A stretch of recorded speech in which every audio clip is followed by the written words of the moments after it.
Hello and welcome to a very special episode of frankly speaking. और आज इस show पे जो होने वाला है शायद पहले कभी नहीं हुआ। देखते हैं आज मेरा गेस्ट कौन है।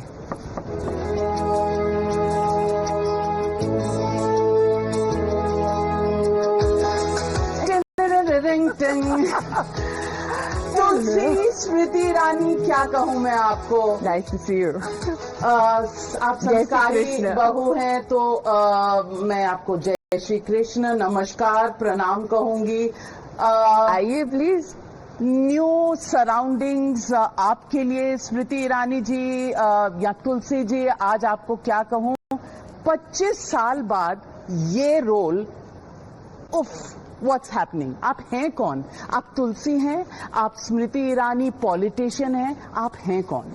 मुझे लगता है कि अगर जब आप मुझसे मुखातिब होती हैं तो और ये सवाल करती हैं कि मैं हूँ कौन, और आप इस कश्मकश में रहती हैं कि पॉलिटिशियन है, एक्टर है, मैं स्मृति ईरानी है। चाहे आप उसे अलग स्वरूप में देखें, चाहे अलग तमगे के साथ देखें, चाहे अलग पायदान पर देखें, चाहे अलग व्यवस्था में देखें, इंसान वही है। इंसान वही है, लेकिन रोल बदलते रहते हैं, क्योंकि कहते हैं ना, रिश्तों के भी रूप बदलते हैं। बिल्कुल, रिश्तों के रूप बदलते हैं और आपका रोल बदलता रहता है। तो स्मृति जी, मैं आपसे पूछना चाहती हूँ कि 2024 के इलेक्शन के बारे में बहुत सारी बातें हुई जी। आपने अपने आप को ये जो री इन्वेंट किया है, आप हमेशा करती हैं किसी न किसी तरीके से, लेकिन ये री इन्वेंशन, इसके पीछे आपकी सोच क्या है? मुझे नहीं लगता कि इसे आप री इन्वेंशन कह सकते हैं। ये एक स्टोरी की रीटेलिंग हो सकती है। वो स्टोरी जो आज से 25 साल पहले टेलीविजन पर कही गई, वो स्टोरी जिसे 10:30 बजे रात के एक बहुत ही अजीबोगरीब स्लॉट में धकेला गया, क्योंकि एक महिला प्रोड्यूसर एक स्टोरी को लेकर बहुत उत्साहित थी। एक बहुत बड़ा शो 9 बजे आने वाला था स्टार प्लस पे, और उस शो और हमारे बीच फासला बहुत था। हमारे शो ने एक इतिहास रचा टेलीविजन के लिए। लोग कहते हैं history doesn't repeat itself. Well, I guess we have even defeated that adage. इतिहास हमने दोहराया। आज अगर आप कहें कि क्या कोई ऐसा शो है जो आज चल रहा है जो 25 साल बाद दोबारा री इन्वेंट या रीलिव हो सकता है, मुझे नहीं लगता। तो अपने आप में टेलीविजन में इस उपलब्धि को पाना कोई छोटी बात नहीं है। आपने कहा कि इस शो को धकेला गया 10:30 बजे का कोई स्लॉट होता ही नहीं था। आज से 25 साल पहले लोग रात को 10:30 बजे टीवी कहाँ देखते थे? बिल्कुल बिल्कुल। इनफैक्ट हास्यास्पद है, कल ही किसी का फोन आया उत्तर प्रदेश से, और उन्होंने कहा कि दीदी ये 9:30 बजे नहीं आ सकता, गांव में सब 10 बजे सो जाते हैं, हम सबको जागना पड़ रहा है इस शो के लिए। तो एक रिलेटेबिलिटी, गांव से भी किसी का कोई ऐसा सुझाव आना, मेरे लिए it's a very warm feeling. आप तो ये आपके सेट का किचन है जी। खाना भी बनाती हैं आप शो के दौरान? अलग अलग पदार्थ हैं, लेकिन चूंकि आप जर्नलिस्ट हैं, वो भी पॉलिटिकल जर्नलिस्ट, मच एक्लेम्ड, तो आपके लिए ये वाला स्पाइस सबसे काम आता होगा, मिर्चा। बिल्कुल, और मैं यही निकाल रही हूँ। आपको लोग ये भी कहते हैं ना पॉलिटिक्स के फील्ड में, देखिए, इंसान कहीं भी हो उसका फ्लेवर छूटना चाहिए भले ही वो तीखा ही सही, लेकिन मुझे ऐसा लगता है कि आपने वो जीवन भी क्या जिया अगर आप किसी के मुंह में कोई मिठास, थोड़ा सा तीखापन ना छोड़ जाएं। और इंडियंस को तीखापन तो बहुत पसंद है। हाँ, लेकिन मेजर में चीज भूल, मेजर में ज्यादा नहीं। हाँ, हम लोग माएँ भी रह चुकी हैं, तो ये हम रह चुकी हैं। हाँ, मतलब अब थोड़े बच्चे बड़े हो गए हैं तो इतना ये सब नहीं होता, पर नहीं तो नजर भी उतारती है। कोई आपके प्रतिद्वंदी अगर ये वाला आपका वक्तव्य देखेंगे तो निश्चित कहेंगे नाविका कुमार सुपरस्टिशन को बढ़ावा दे रही है, इसलिए मत करिए। सुपरस्टिशन होना हो, पर ये हमारे घरों का एक हिस्सा रहा है। आज हमारी नानियों दादियों ने ये किया है। ये आज हमारी मीडिया की सबसे बड़ी उलझन बन गई है। हम कहते थे मीडिया के माध्यम से अभिव्यक्ति की आजादी मिलेगी, लेकिन आज अगर आप एक मुकाम पर पहुंच जाते हैं तो आपके मुंह से निकला हर शब्द नपातुला होना है। कैन यू इमेजिन, एक इंसान के नाते आप पर भी ये प्रेशर रहता होगा कि मैं क्या बोल रही हूँ, उसका क्या परिणाम होगा, उसे किस दृष्टि से देखा जाएगा, भले ही वो सूखी लाल मिर्ची की बात क्यों ना हो। दादी नानी के आप उपलक्ष्य में बोल रहे हैं या उनके पर्सपेक्टिव से बोल रहे हैं, अपनी हिस्टोरिकल दिनचर्या की दृष्टि से बोल रहे हैं। कई लोग आपको देखें और कहेंगे नहीं आप एडिटर हैं, इतने विख्यात जर्नलिस्ट हैं, आपको ये बोलना नहीं चाहिए। तो जिंदगी जब ऐसे कश्मकश या फिर ऐसी परिधि में जिया जाता है तो काफी इंटरेस्टिंग बन जाती है जिंदगी। लेकिन स्मृति जी, आप मिनिस्टर रह चुकी हैं, पॉलिटिशियन हैं, रोल कर चुकी हैं पहले, अब ये दोबारा 25 साल बाद रोल कर रही हैं, पर घर में वाकई किचन में are you comfortable? I am. तो बच्चे क्या फरमाइश करते हैं? अभी तो इतने बड़े हो गए हैं कि मैं फरमाइश करने लगी उनसे, लेकिन हाँ मेरे लिए खुशकिस्मती मेरी इस बात की है कि परिवार सहज रूप से बड़ा हुआ है मेरा, कॉम्प्लिकेटेड नहीं है। मैं काफी एक कंजर्वेटिव कंपैरेटिवली इंसान आप और हूँ। कंजर्वेटिव? हाँ, थोड़ा सा आपने कंपैरेटिवली सारे रूल्स तो तोड़े हैं अपने घर में थोड़ा बहुत कंजर्वेटिव हूँ। तो परिवार के लिए कौन क्या बना रहा है ये इतना मायने नहीं रखता, सब मिलकर एक साथ बैठकर खा पा रहे हैं एक भी मील, वो व्हाट अ मायने ब्यूटीफुल थॉट दैट इज। बहुत जरूरी है ये कि हम और हमेशा महिला से क्यों अपेक्षा होती है कि वो बनाए? ईरानी साहब भी अच्छा खासा बना लेते हैं। अच्छा, एनीवे अब आप क्या लकी हैं। बनाते हैं, आप लकी, अब क्या बनाते हैं वो अलग बात है। आप लकी हैं, हर किसी को ये सौभाग्य नहीं प्राप्त होता। मुझे लगता है और जिंदगी में नामिका, हम चाहे कुछ भी कर लें, कितनी भी हमारी उपलब्धियां हों, आपको घूम फिर कर घर ही लौटना होता है। तो अगर घर में वो शांति ना हो, घर में वो पार्टनर ना हो, घर में उस प्रकार के रिश्ते ना हो जहां आके कम से कम कोई जज ना करे, सुकून से आप वो वक्त अपने परिवार के साथ बिता सकें, तो बाहर की जद्दोजहद का कोई फायदा नहीं। तो मैं पूछना चाहती हूँ, दिस कमबैक जो है आपका एज तुलसी, क्या ये रिश्तों की अहमियत को दोबारा जिंदगी में ला रहा है? क्योंकि कहीं ना कहीं पिछले 20-25 सालों में the pace of life has changed. It has. The most interesting feedback I have had on the show is also from people who were young children at that time, who sat with their mothers and had to watch because the mothers were insisting. The most, I think, emotive feedback I've had is from gentlemen. जो छोटे लड़के थे अपनी माँ के साथ बैठकर देखा करते थे जबरन, क्योंकि ऑप्शन नहीं होता था। Today, if they've lost their mothers, it is for them A memory. No, there are many who are brought to tears because that mother is no longer around. You know, that family member is no longer around. So for them, the nostalgia is not only for the show, but the presence of that mere family member in that one TV home, that relationship, that nok-jok they had within their own families when the show was aired. And I think that's what is so distinct about Kyunki. It is like any other show. You remember there were shows like Ramayana and Mahabharata, where the family used to congregate and there was a very religious or spiritual outpouring of emotion.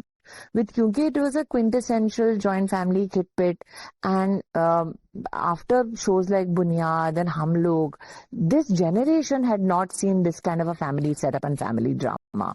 So for me, what is extremely, I think, heart-wrenching is when I get that feedback, that, you know, I used to watch it with my mom. I remember She's no longer around. Mihir को जब उस previous incarnation में मरना था तो मतलब दूर दराज की फैमिलीज में लोगों ने खाना खाना बंद कर दिया था कि मिहिर मर गया, तुलसी का क्या होगा? You know, it is very, मैं हमेशा लोगों से कहती हूँ कि रोजमर्रा की चीजों को स्क्रीन पे लाना इतना मुश्किल नहीं होता, क्योंकि आप you are speaking to facts और वो फैक्ट बहुत लोगों को पता होता है, तो हर इंसान का अलग अलग पर्सपेक्टिव होता है।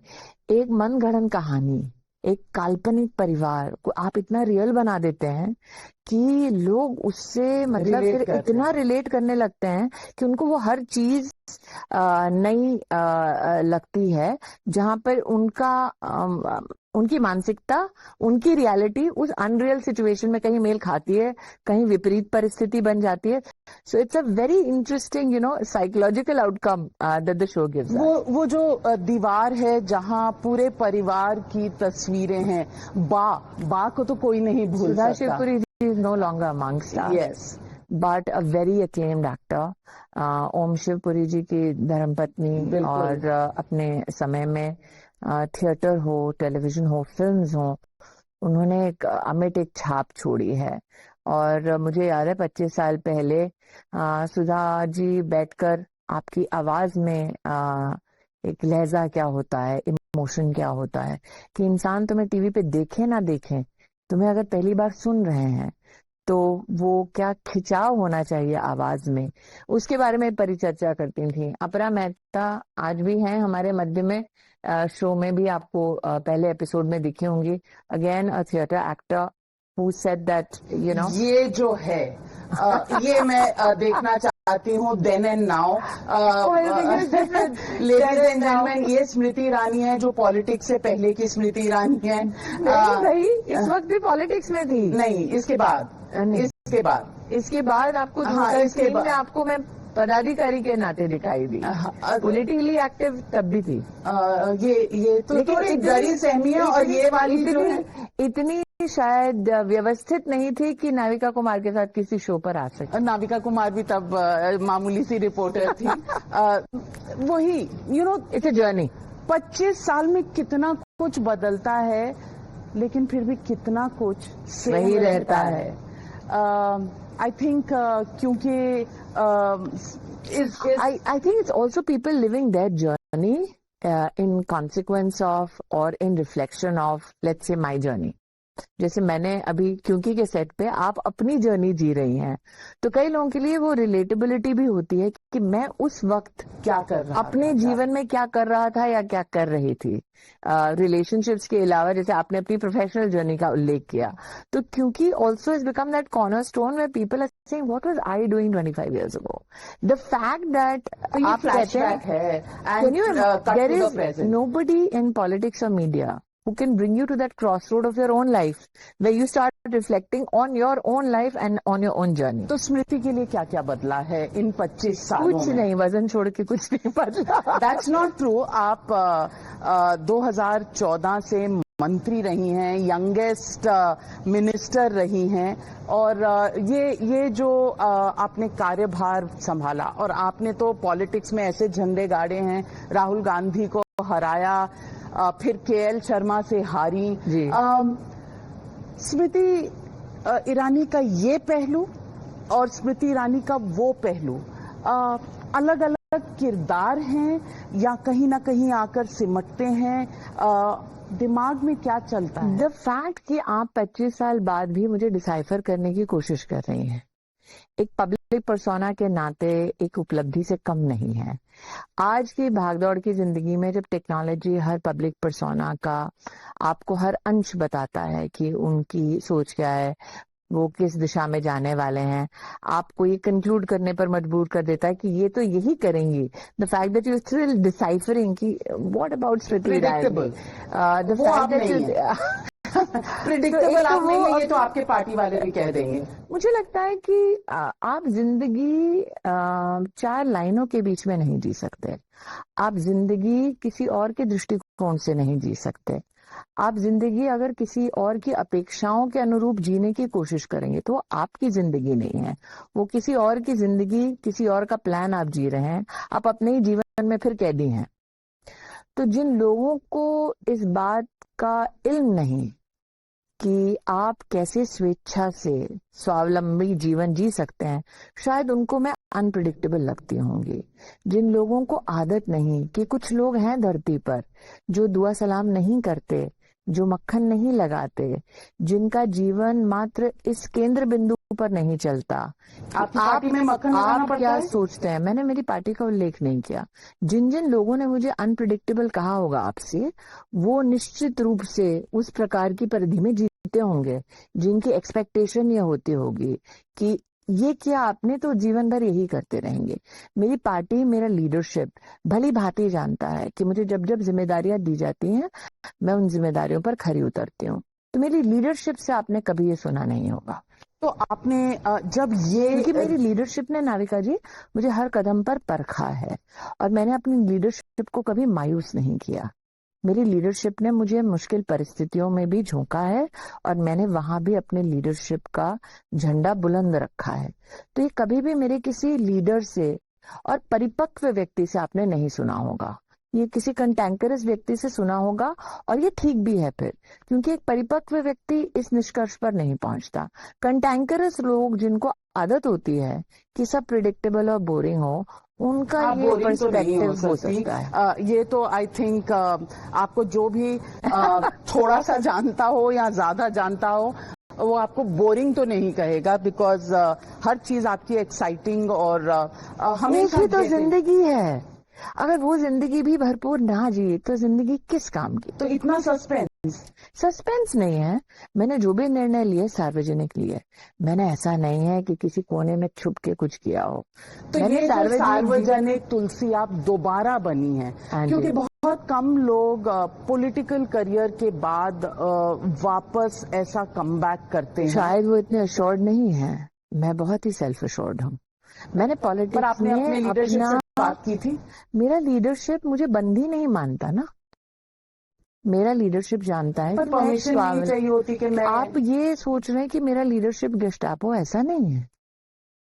मेरे लीडरशिप ने हमेशा अलग अलग प्रोफेशन से कई लोगों को मौका दिया है देश की राजनीति में। मैं प्रोफेशनली धर्मेंद्र जी, रविशंकर प्रसाद जी नहीं, रविशंकर प्रसाद जी वकील हैं।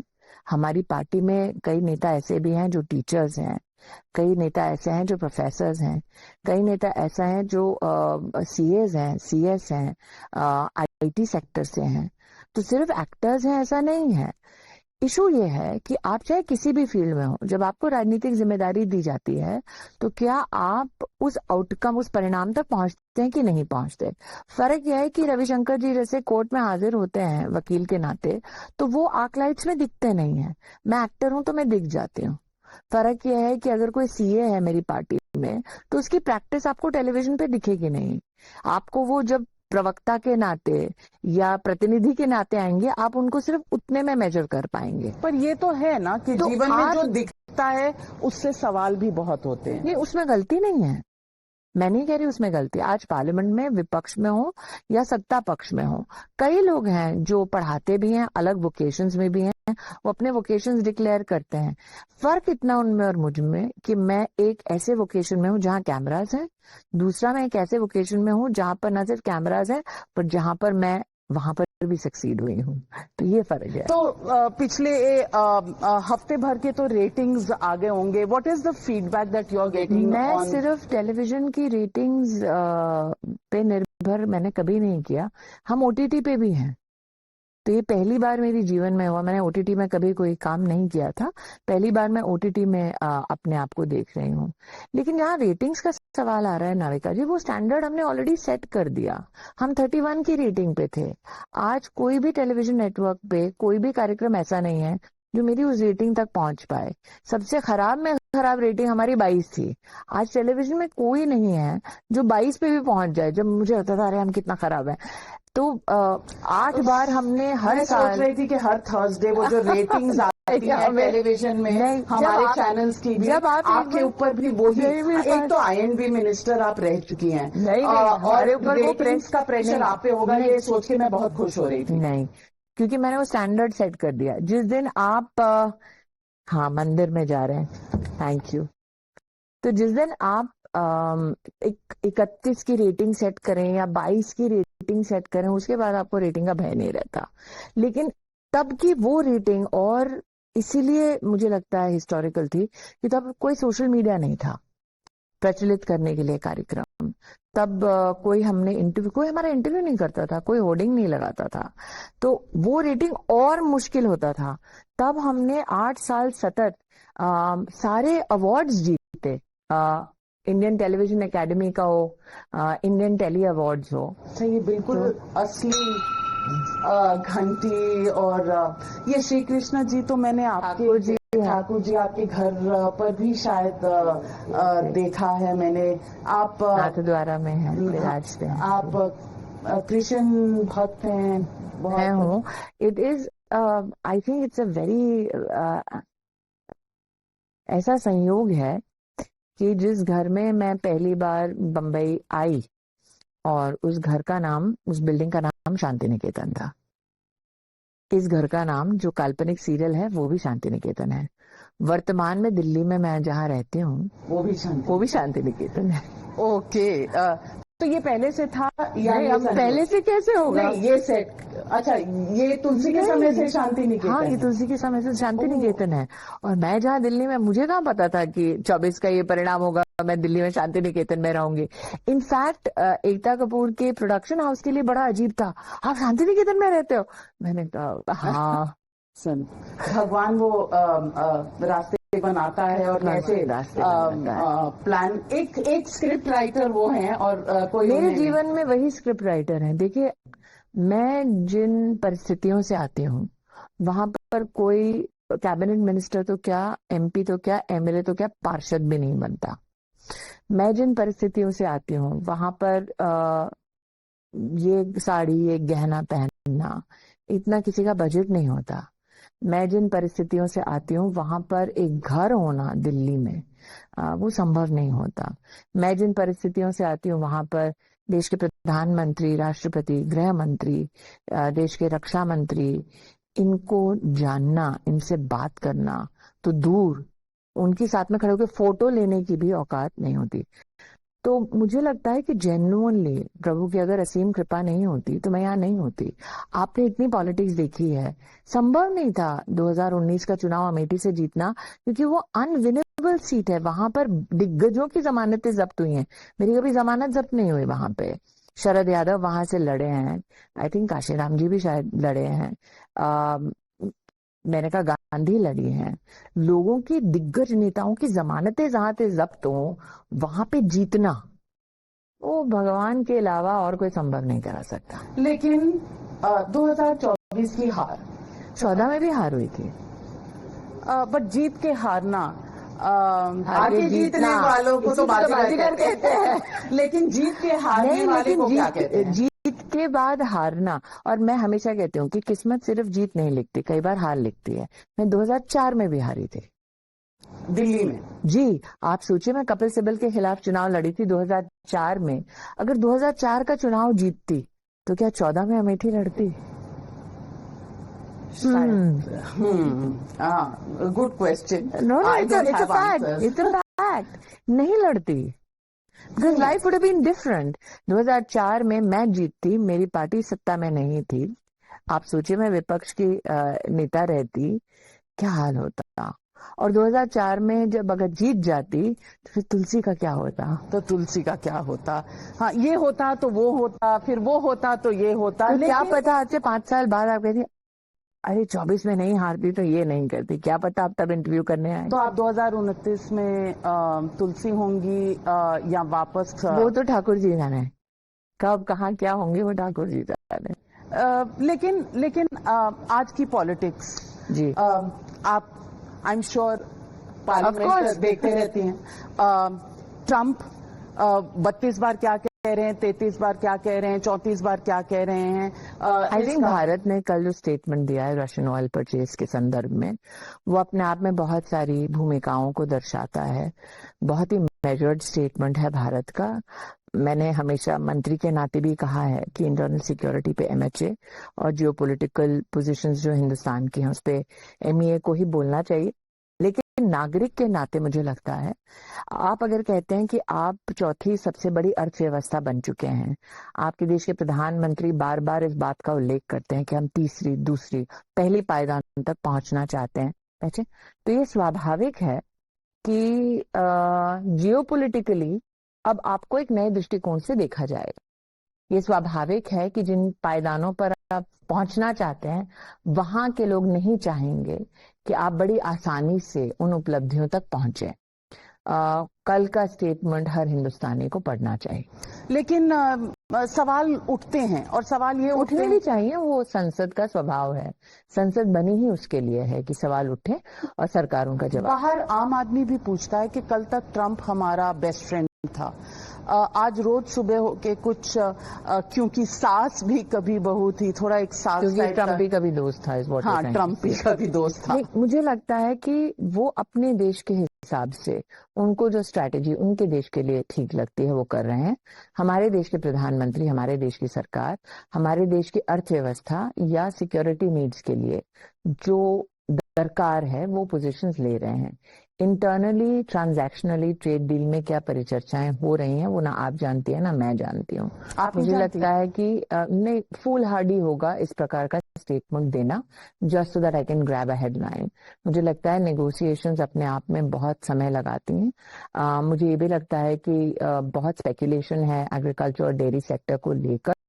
हिंदुस्तान ने इस वक्त तक जो पोजीशन ली है बहुत ही मेजर्ड, बहुत ही कॉम्प्रिहेंसिव पोजीशंस ली हैं। किसी गॉसिप में एडमिनिस्ट्रेटिवली पॉलिटिकली इंडल्ज करने से आप भारत की ही पॉसिबिलिटीज को, क्योंकि मैं जानती हूँ कि I am a politically not a naive voice but a politically balanced measured voice which is heard not only in my country but I also have resonance across certain geographies. Understanding that one should not speculate to hurt India's chances or to disbalance a narrative. मुझे ऐसा लगता है कि negotiations में विशेष रूप से खींचतान होगी। मात्र भारत नहीं है जिनके साथ नेगोशिएशंस में इस प्रकार का पॉस्चरिंग यूएसए कर रहा है, बाकी देशों पर भी ये पॉस्चरिंग हो चुकी है। बाकी देशों में पॉस्चरिंग के टैरिफ के क्या परिणाम रहे हैं, किस मेजर से किस मेजर तक पहुंचा है, या चीन के परिप्रेक्ष्य में भी किस प्रकार की पॉस्चरिंग रही है और चीन के साथ वर्तमान में यूएस का क्या ट्रेड रिलेशनशिप है, वो डेली उसके ऊपर चर्चाएं होती हैं ग्लोबली भी, हमारे देश में भी। अंततः सरकार निश्चित रूप से, और मोदी है तो मुमकिन है भाई, he will never compromise on India's stature, on India's trade needs और सिक्योरिटी नीड्स। इतना तो हर भारतीय अश्योर्ड है। स्टेटमेंट भारत जो भी दे, लेकिन पार्लियामेंट जब चल रही होती है और आप राहुल गांधी को सुने तो आपको कहीं भी एक कन्विक्शन नहीं होती कि आप अपनी ऑपोजिशन को समझा पा रहे हैं। तो अगर आप ऑपोजिशन को नहीं समझा पा रहे तो देश को कैसे समझाएं? ऑपोजिशन स्वभाव से ही समझना नहीं चाहता है, इसीलिए तो ऑपोजिशन है। अगर आपकी अपेक्षा है कि सरकार कोई तथ्य को प्रस्तुत करेगी और ऑपोजिशन उसको स्वीकार करके शांत हो जाएगा, तो वो ऑपोजिशन नहीं है ना। ऑपोजिशन ने एक स्वभाव बना लिया है कि सरकार कुछ भी करे, सरकार कुछ भी कहे, उनको नकारना है। जहां तक कि देश का सवाल है, मुझे लगता है देश कन्विंस है तभी तो बार बार मोदी को प्रधानमंत्री बना रहा है। देश कन्विंस नहीं होता तो नरेंद्र मोदी को प्रधानमंत्री नहीं बनाते। लेकिन सवाल तो उठते हैं कि अगर वोटर रोल रिवीजन है तो नाविका जी, एक इवॉल्विंग डेमोक्रेसी में जहां पॉपुलेशन आपकी बढ़ रही है, जहां रोजमर्रा की जिंदगी में नए सवाल, नई चुनौतियां, वहां पर नए समाधान सरकार लाती है। तो ये कहना कि हम एक यूटोपियन स्टेज पे हैं जहां सबका समाधान हो गया है, कोई सवाल खड़े नहीं होंगे, ये खुशफहमी से कम नहीं है। जहां तक कि एसआईआर की आप बात कर रहे हैं, तो इलेक्शन कमीशन जो प्रोसेस कर रहा है वो क्या कर रहा है कि फर्जीवाड़ ना हो। करेक्ट? अब फर्जीवाड़ ना हो, क्या ये सिर्फ भारतीय जनता पार्टी का एक लक्ष्य है? लेकिन राहुल गांधी कहते हैं उनके पास एक एटम बॉम्ब है। वो तो कब से एटम बॉम्ब लेकर घूम रहे हैं, फट नहीं रहा है ना। फट रहा है कहाँ? 2024 में वो मेजॉरिटी प्रधानमंत्री कौन है? फटा होता प्रधानमंत्री कोई और होता ना। कल कोर्ट और कैन यू इमेजिन कि बार बार आपसे कह रहे हैं मैं विस्फोट कर दूंगा, कंस्ट्रक्टिव कुछ नहीं कह रहे। क्या आपकी नेगेटिव पॉलिटिक्स एक दशक, ऑलमोस्ट 1.5 दशक, जब आपको फलस्वरूप राष्ट्र को कुछ दे नहीं रही है, तो आप मुझे आज 1 दशक बाद भी उनके उसी स्वभाव के बारे में सवाल कर रहे हैं? आपका सवाल नहीं बदला क्योंकि उनका स्वभाव नहीं बदला है। आपका आउटलुक बदला है? मेरा आउटलुक कैसे बदलेगा जब आउटकम नहीं बदल रहा? तो अगर मैं आपसे पूछूं राहुल गांधी, तो आपके दिमाग में क्या आता है? कुछ नहीं। कुछ नहीं कैसे हो सकता है? कैसे आए? आप मुझे कोई ठोस मुद्दा दीजिए ना जिस पर उनका कोई। Rahul Gandhi stand for me opposition, mindless opposition. Because there is nothing of substance that is being brought that will help a political dialogue more fruitful in parliament. Trump, there is nothing but accusations without substance. It is about a personal war that is being waged against the Prime Minister. It is as though it is pulling at the ends of a vendetta politics or a vendetta narrative. Principally, as a citizen, give me something purposeful to reflect on. There have been times in Parliament where both the opposition and the government of the day have indulged in conversation which have been very, very fruitful for larger citizens of this country. Today, when I have the Prime Minister speak, I've had the opposition disallowing free speech by the Prime Minister. Why? Because for them, what is of substance is the noise that they can surround him with. So for me, if you want me to reflect on Rahul Gandhi or the opposition, give me something purposeful to reflect on. So, if I mention the word Trump, what comes to your mind? Well, for you to presume that the President of the United States of America is to be limited to a one-word description would be to deny the reality of geopolitics today. We are not living in a silo.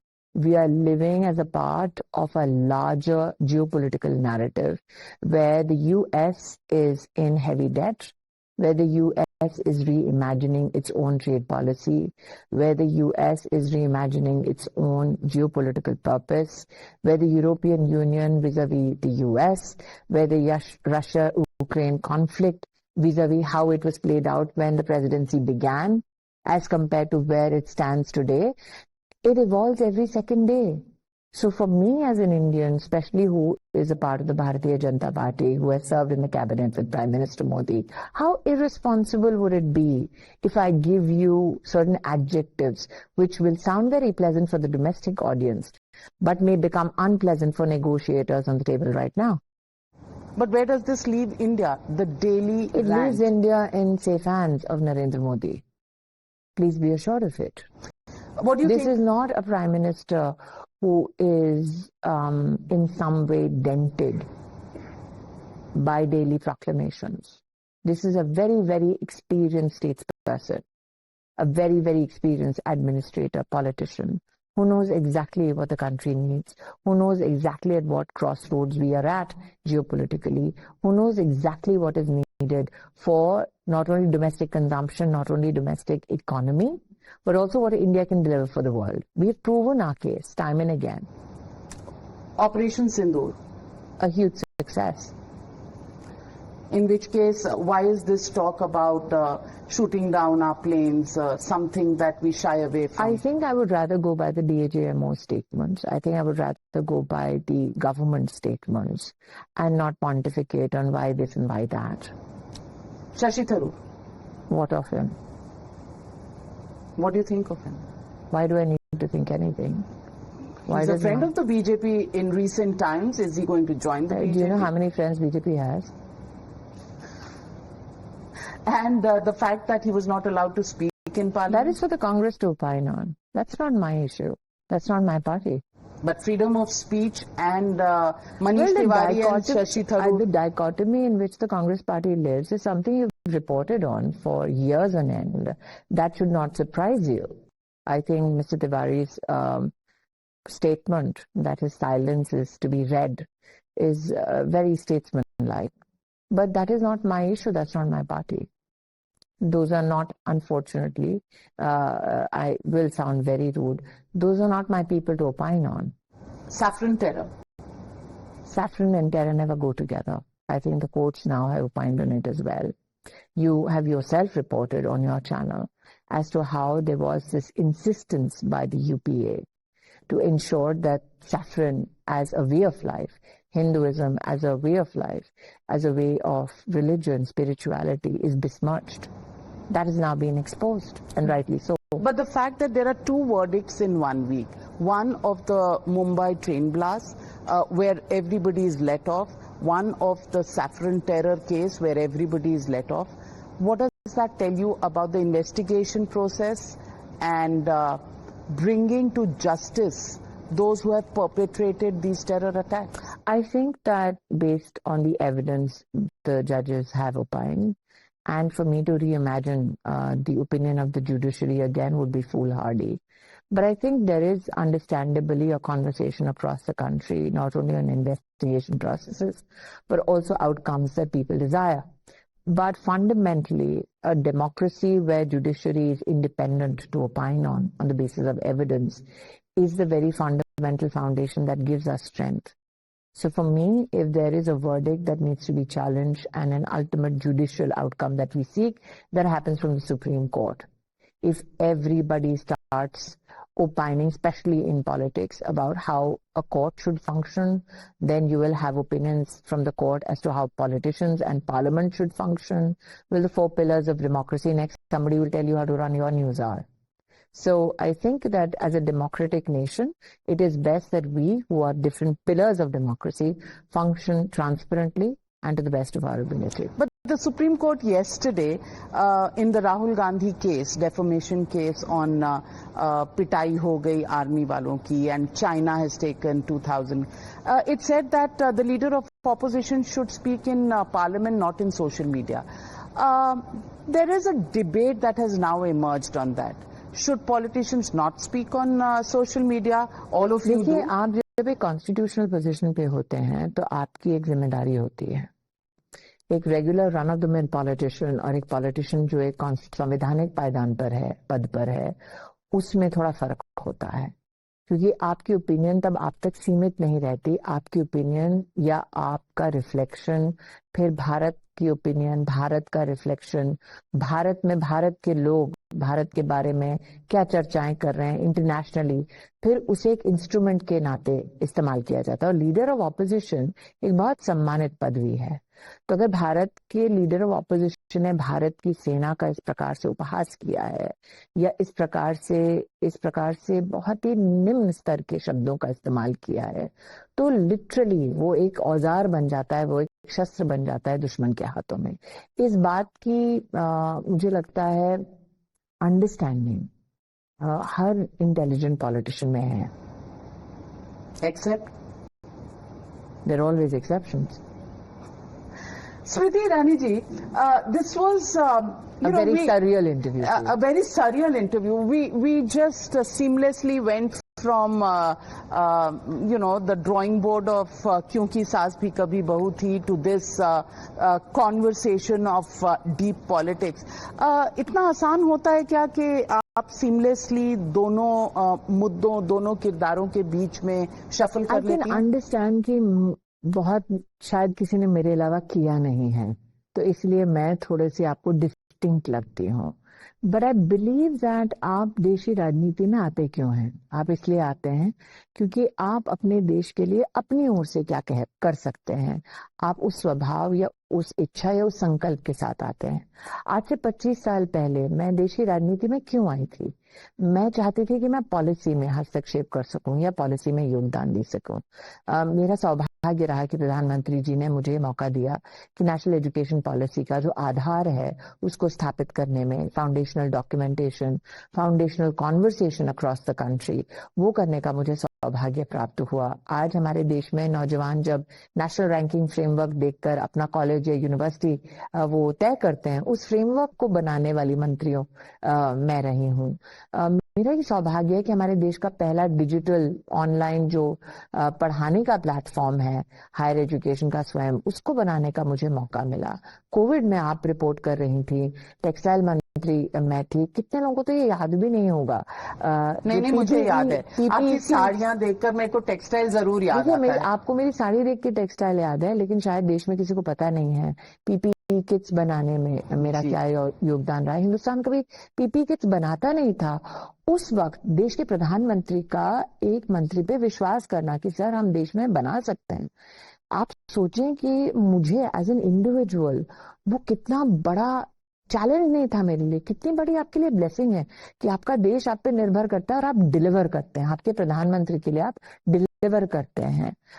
महिला बाल विकास मंत्रालय के अंतर्गत juvenile justice act में किस प्रकार से क्या संशोधन करना, साइबर क्राइम, पोर्नोग्राफी जो बच्चों के लिए उसका उल्लेख. और ये अकेले नहीं होता. साइबर पोर्नोग्राफी का जब हम लोग लेजिस्लेट कर रहे थे, भूपेंद्र यादव जी जो वर्तमान में पर्यावरण मंत्री हैं, उनके साथ चर्चा करके भूपेंद्र भाई कैसे इस विषय को लाना चाहिए. It's always you're a part of a team. So to be a part of a team beaten क्यों की? आई मीन आज सब हमको देख रहे हैं।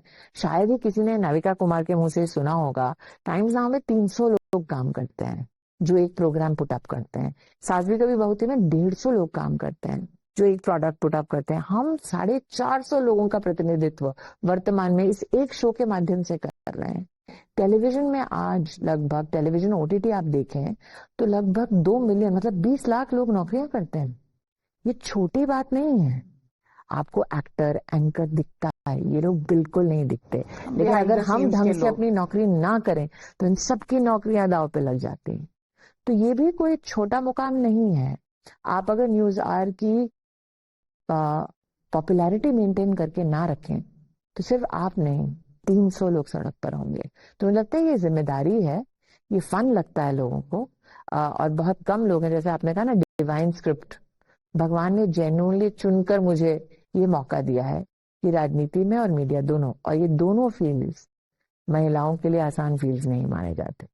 तो 2.5 दशक दोनों में बने रहना ठाकुर जी की कृपा है।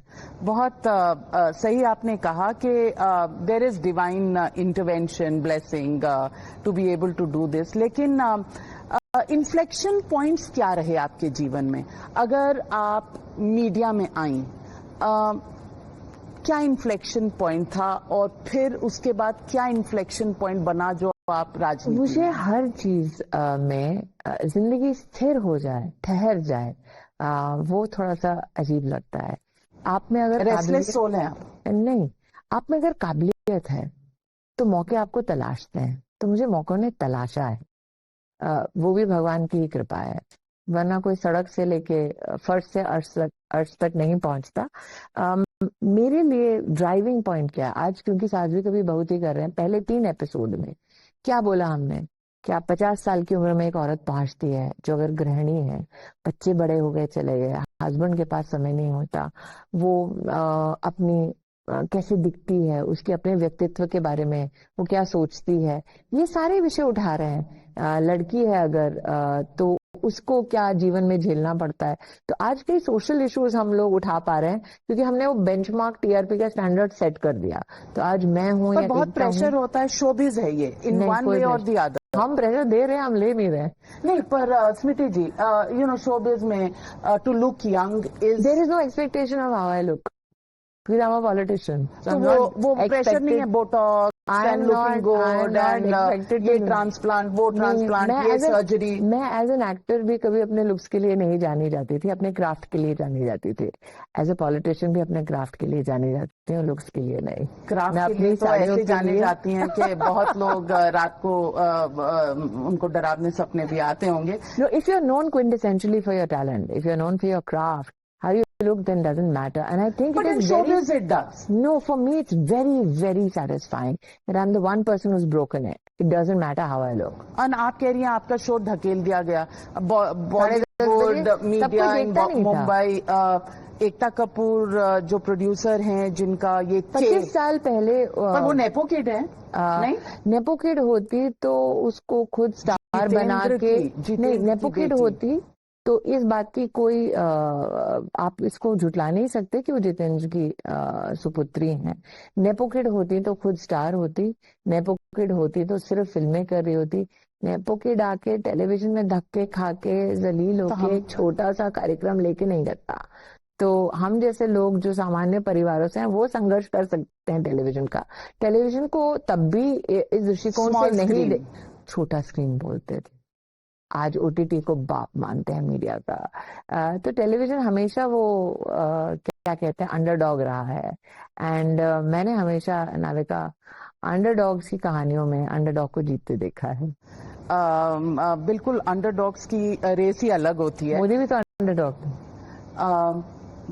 निश्चित। और एक पैराडाइम उन्होंने चेंज किया है इस देश में कि जो लोग स्मॉल टाउन्स, छोटे परिवारों से आते हैं, आज उन्होंने हम भी कभी छोटे परिवार, छोटे शहर से थे, तो हाँ, तो हमें मतलब ऐसा लगता है कि हमें भी बड़े सपने देखने का हक है। मोर देन सपने, I think what he has managed to shift in terms of narrative in the country is that if you have the talent, if you can work hard, if you can deliver, then you can make it. And I think that's the best outcome of his leadership. Even if somebody tells me to judge my own journey, if somebody watches me, what is it that I want to convey to them? If you're watching and you think this is not possible, it is possible. So what next for Smriti? एक और serial या एक और election? Political जिम्मेदारियां तो मुझे मिलती रहती है मेरी पार्टी से. आज आप यहाँ हैं, कल मैं दिल्ली में हूँ. तो मुझे नहीं पता मेरी पार्टी मुझे क्या क्या रिस्पॉन्सिबिलिटीज या क्या क्या काम आगे देने वाली है. सब भूल जाते हैं कि 2004 और 2014 के बीच में भी जब मेरी पार्टी विपक्ष में थी तब भी मैं सीरियल कर रही थी. आज फर्क यह है कि मेरी पार्टी सत्ता में है तो लोगों को थोड़ा अटपटा लगता है. बिल्कुल अटपटा लगता है और ये है भी. लेकिन आप एक जगह रह चुके हों और उसके बाद याद होगा 2014 में जब आपने एडिटोरियल मेरा इंटरव्यू किया था तब लोग ये पूछते थे अरे इस एक्टर को एचआरडी मंत्री क्यों बना दिया. आज कम से कम इस मुकाम पे आपको लेकर आई हूँ कि आप पूछें Smriti Irani politician what's next for you. So the fact that I could take you from that journey to that curve in 1 decade. पर स्मृति ईरानी आप एक इंसान भी हैं, एक महिला है जिसने बहुत संघर्ष भी किया है.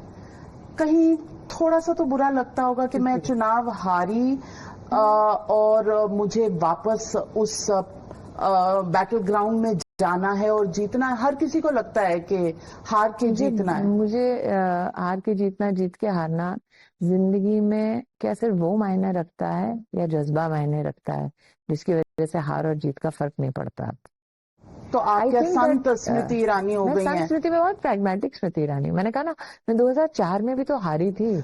अगर तब भी बात और थी, तब आपने कभी ये लाइमलाइट, पॉलिटिकल लाइमलाइट नहीं देखी थी. आज आपने देखी है, महसूस की है, दुनिया ने आपको उस रोल में देखा. देखिए क्या है पॉलिटिकल लाइमलाइट, आप बताइए. मैं आज इसका ब्रेकडाउन करती हूँ. क्या है political limelight? Being a minister, being a policy maker, being part of the highest decision making. What is Modi democratized? So my God, what has my party democratized? If I have an opinion on a policy, if I have an opinion on a law, if I have an opinion on a public program of the Prime Minister, I can talk to my leadership and give my sujhav. My sujhavs get accepted because they steep from experience, administratively, politically. तो ऐसा नहीं है कि मैं कहीं बैठ के कमरे में विलाप कर रही हूँ और मेरा लीडरशिप सुन नहीं रहा. BJP is not a party of an individual. It is a party genuinely of different people from different sections of society. And for you to presume that just because you don't see me sitting amongst 22 people, that I am this abla nari who's not being heard. No, that I never ascribe to any woman, least of all Smriti Irani. मेरे दिमाग में कोई नारी अबला नहीं होती. कम से कम ये मैं मन से बिलीव करती हूँ. Precisely. And I think आपने इतनी पॉलिटिक्स खुद देखी है कि आपको पता है. क्योंकि अगर स्मृति ईरानी की कोई पॉलिटिकल औकात नहीं होती तो आज नारिका कुमार उसके सामने बैठी नहीं होती. ये भी मेरे पे डाल दिया आपने. As well, always, all I am doing is frankly speaking. You are frankly speaking. और स्मृति ईरानी, एक बात मैं जरूर आपको कहना चाहूंगी. आप शब्दों के तार बहुत अच्छे बनाती हैं. आप दिलों के तार भी अच्छे से जोड़ती हैं. मैं आ ही रही थी उस पे. आप शब्दों के तार अच्छे बनाती हैं. आपके जो शब्द हैं वो जैसे पर्ल्स होते हैं जिन्हें आप पिरोती हैं और लोगों के सामने रखती हैं. मास्टर कम्युनिकेटर आप हैं. शायद इसलिए मीडिया में इतनी सक्सेसफुल हैं. चाहे 25 साल पहले हों या इस वक्त हों, you've only grown in terms of your communication skills. लोग आपको इस रूप में दोबारा देख रहे हैं, एक्सेप्ट कर रहे हैं और बहुत सी मोहब्बत दे रहे हैं. शायद you're the chosen one, you're the blessed one. But we are still waiting for you to be back. Mumbai cannot be your playground forever. Delhi is waiting. Parliament is waiting. Hope to see you there soon. आप आएंगी तो क्या कहते हैं, थोड़ा सा वो मिर्च मसाला शायद और आएगा. Well, I'm glad, I'm very, very blessed that you hope to see me roar in Parliament. That wish in itself is a great blessing. Jai Shri Krishna. Jai Shri Krishna, and thank you very much, and many congratulations on your new avatar, Smriti Irani urf Tulsi. Thank you.